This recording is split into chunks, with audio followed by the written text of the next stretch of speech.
All right, so my name is Derrick Phillips Sr., and I'm a mixed media artist and a printmaker.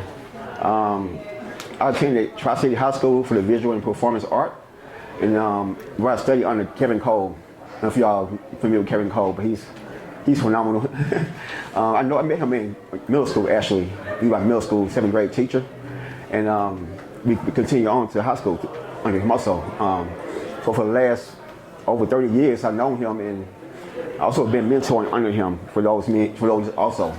So it's been a bit journey, you know. Just seeing his work progress and my work progress beside his, it's been fun, you know.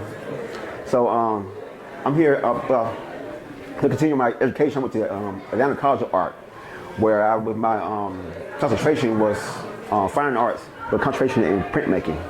I started off as a graphic design major. It wasn't for me. It's just that being at a computer every day and it was like, nah, I can't do this. So I changed over from graphic design over to drawing. Drawing was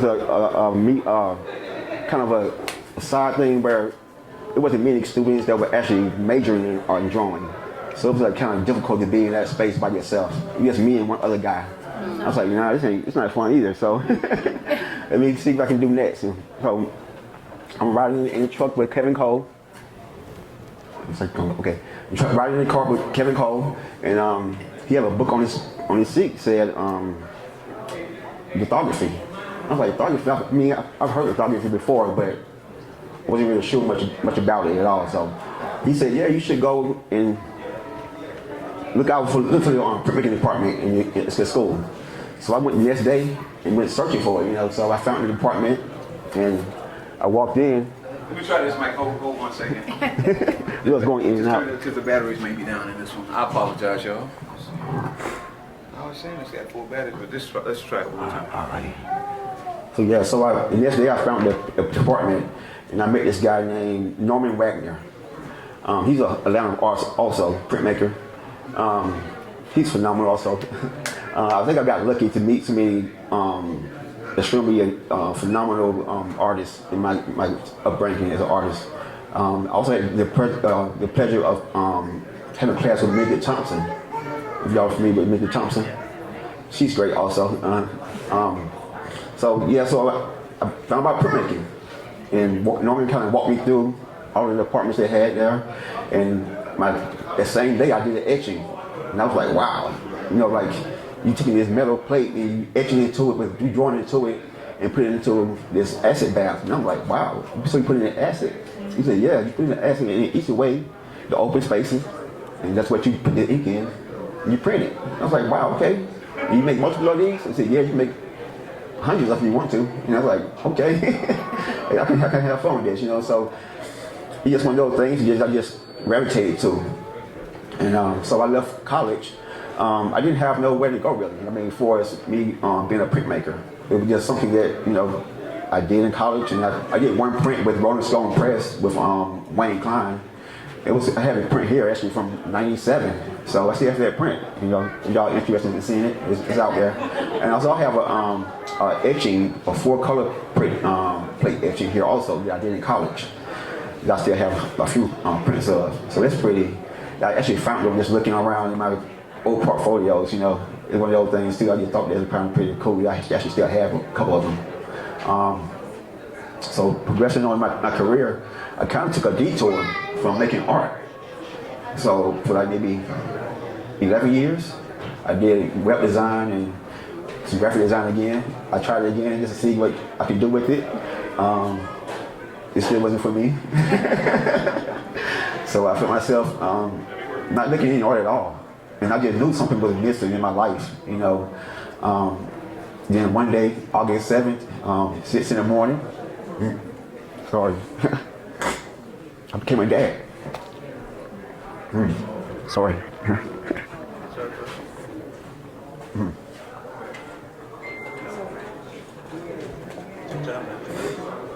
Wow, I didn't expect that.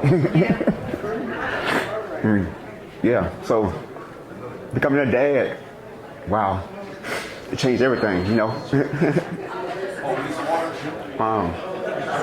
So I found myself, I'm sorry, y'all.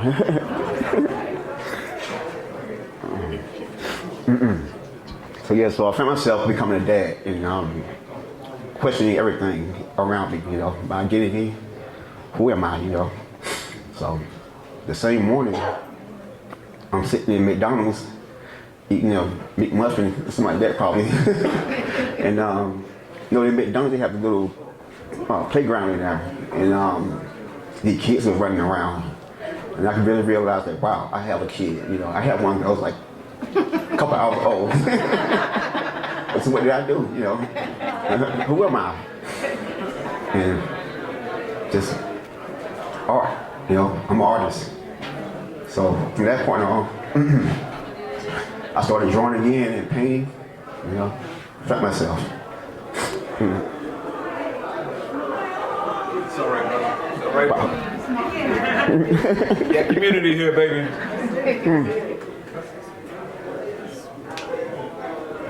Wow. It's funny that this story I'm telling you all now, I've told it 100 times. And every time, I'm right here like crying about it, you know. But yeah, so that day, like I say, I just started drawing. And I say it might be 6 months later, Trayvon Martin was murdered. And so I have this 6-month-old baby.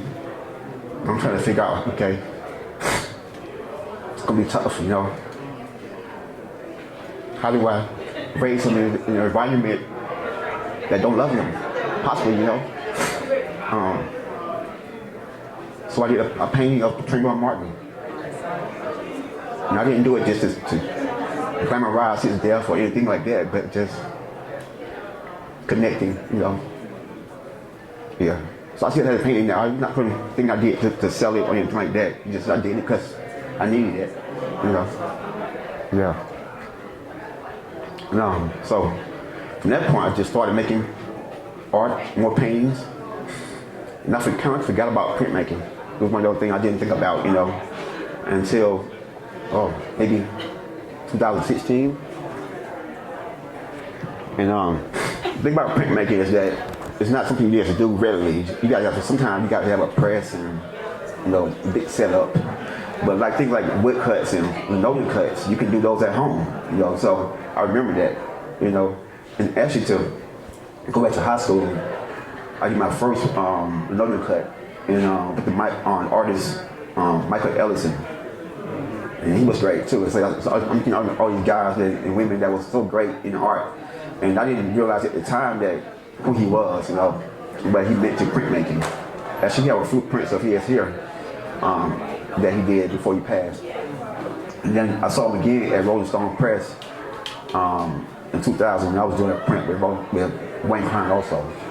So just meeting him again and reconnecting, it made me feel like, okay, I'm validated to a point where I'm in the same building that this professional artist is working in, and I'm just finishing college, you know, trying to figure it out.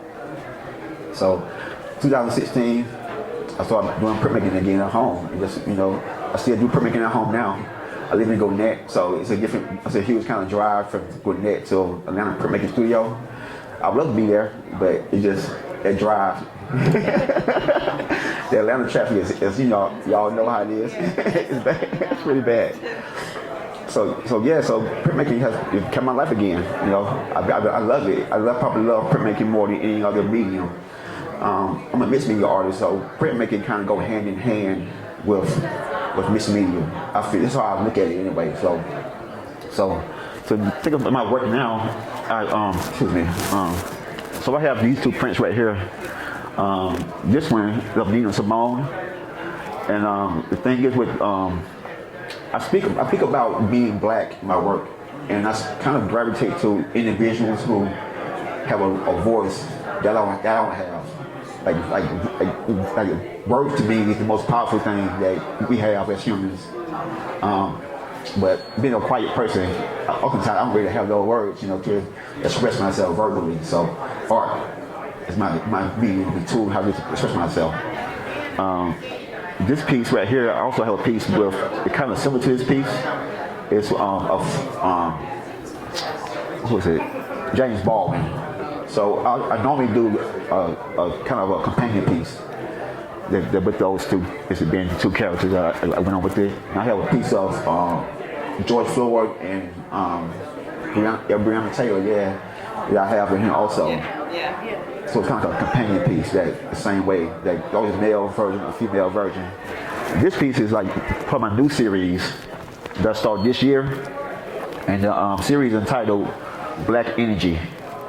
And in this series, I'm speaking about, I should say, more inspired by W.E.B. Du Bois' Soul of Black Folks. When he speaks of the double consciousness of how black people have to have these two identities. So being American and being black. So in the piece here, you see, okay. So in the piece, you can see I have these kind of these African-inspired type patterns that's going into the body of the young lady, and you also have these stars and stripes that's kind of like compete for space. So that's what my work is headed into for this year. Yeah, so this is one of the examples, but I have a few others here. This is a mono print right here, so this is like kind of like I just taking one pieces from a print already made and just collage it and just creating another piece out of it. So sometimes you have printmaking, you have being done printed by hand, it may not like register correctly. So instead of being a throwaway print, I just recycle those prints and make a new piece out of them.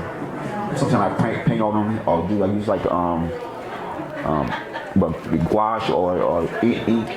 You just draw into it how you feel that works for you as an artist. You know? Yes, in a way, yeah. It's because the print is already there. It's already made. So I wouldn't want to have that print to be part of the edition because it don't really quite match up correctly, or just don't meet the standard of being part of that edition. So if you got to use it, you just can't just let it go to waste. You know, one of those things. So yeah, I'm not sure how long I've been talking so far, but you all have any questions? Just thank you for sharing your heart with us and associating us to support.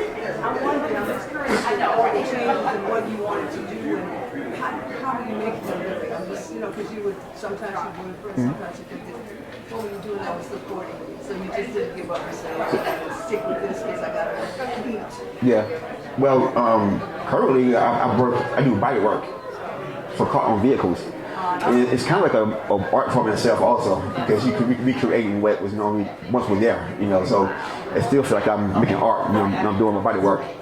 That's how I make my living to feed my family, but art, it's been lucrative also, but just not to a point where I feel that, okay, I can just stop making, stop working completely and just do art. One day, I hope that's what it leads to. But before that, I was doing web design and graphic design before my son was born, and a bit after that also. Yeah. Any more questions? Is there a certain type of medium or work that you aspire to try, something you haven't tried before? Oh, wow. Or a new technique or something? I would love to do like metal work, like huge installations.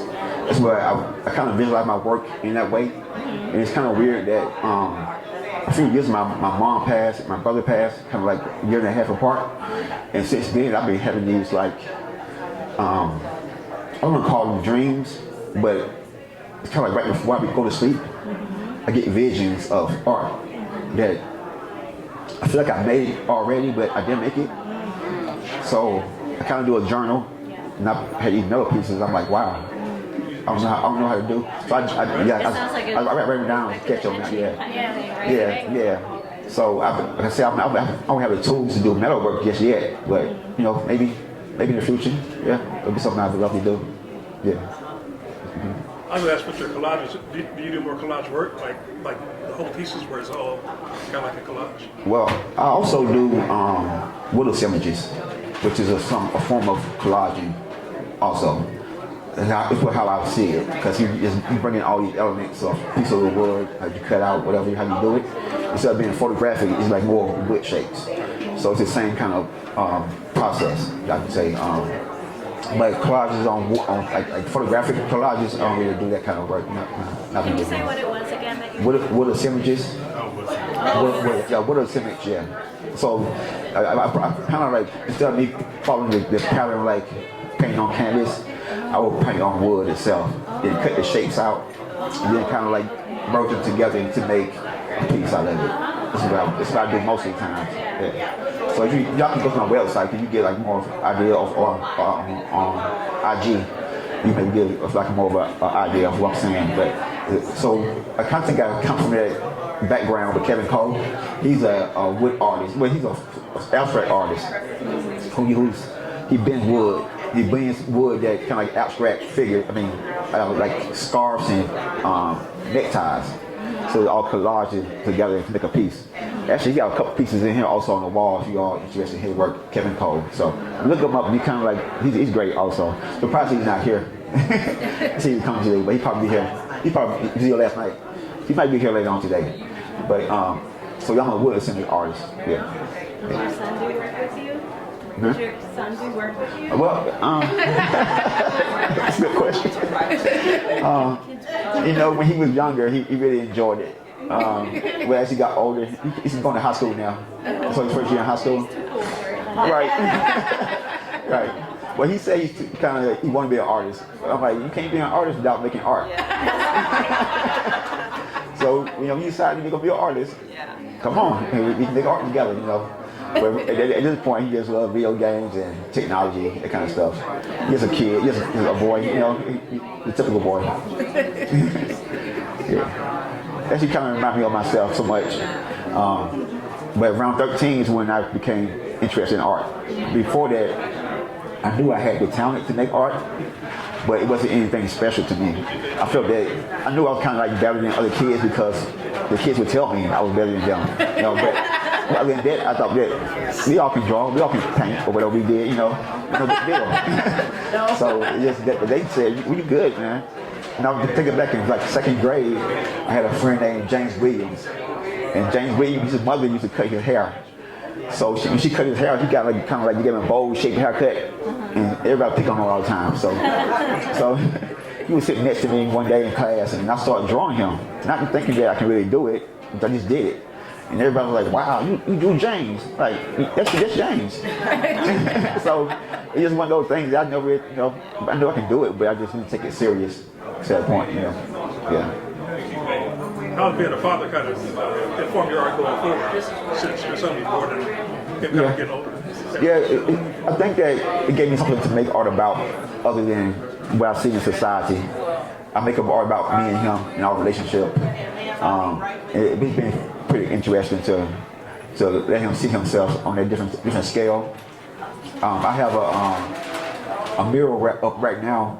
It's in Cabbage Town. It's the mirrors of him. So the last 2 years, I kind of added to it. So last year, my parents had passed. My mom, my older brother had passed. I added these cardinals to the shoulders of him. So it kind of representing my parents and my brother. So he kind of like understanding. We're trying to kind of like tell him how death works and make sure he understands it, that what's happening, that these people are gone and all we have is memories right now of them. Just maybe, hopefully one day we'll see them again one day, but right now this is how it works. So that was one of those kind of lessons for him to see himself in this big scale and then being surrounded by his loved ones. Yeah. So it's been fun. It's been very been good. It's been good. It's been interesting to see something, do something different. Yeah. Any more questions? Do you teach classes? Oh no, I don't teach in classes. No, I don't. You know, early on, I kind of wanted to be a teacher, but then, you know, life kind of threw me a curveball that threw me in a different direction. You know, and so no, I just teach in classes. I haven't offered to teach classes though, so maybe one day I will teach a class here somewhere. You know, it's not too late. Where exactly is it? Yeah, that's good. Cabbage Town. It's in, I want to say close to Little 5 Points area. Oh. Yeah, so actually, That wall? yeah, the wall, yeah. Okay. Yeah, Yeah. yeah. So right before the tunnel, right? Right before the tunnel, yes. Yeah. So actually, in September, it's this mural fest we have every year called Forward Warrior. So this way, I'll be there in September. Y'all can look it up, Forward Warrior. It'd be interesting. The area is so much art there. It's beautiful. You know, the whole area is. It's also like a community where they have houses, but they have this huge wall and just covered with murals with different artists. They do it every year. Yeah. All right. Any more questions? What's your Instagram? Instagram. Okay, yeah, my Instagram is Art of D Phillips. Okay. And it's the same for my website, Art of D Phillips. Yes. All right. No, not currently. No, but I do have a piece, and it's like a wooded sandwich piece, about 8 feet by 8 feet, and it's at Avondale Station, transit station. So yeah, when you like in the entryway, coming from the parking lot. Yeah. Yep. Any more questions? No? All right. Thank you all. Thank you.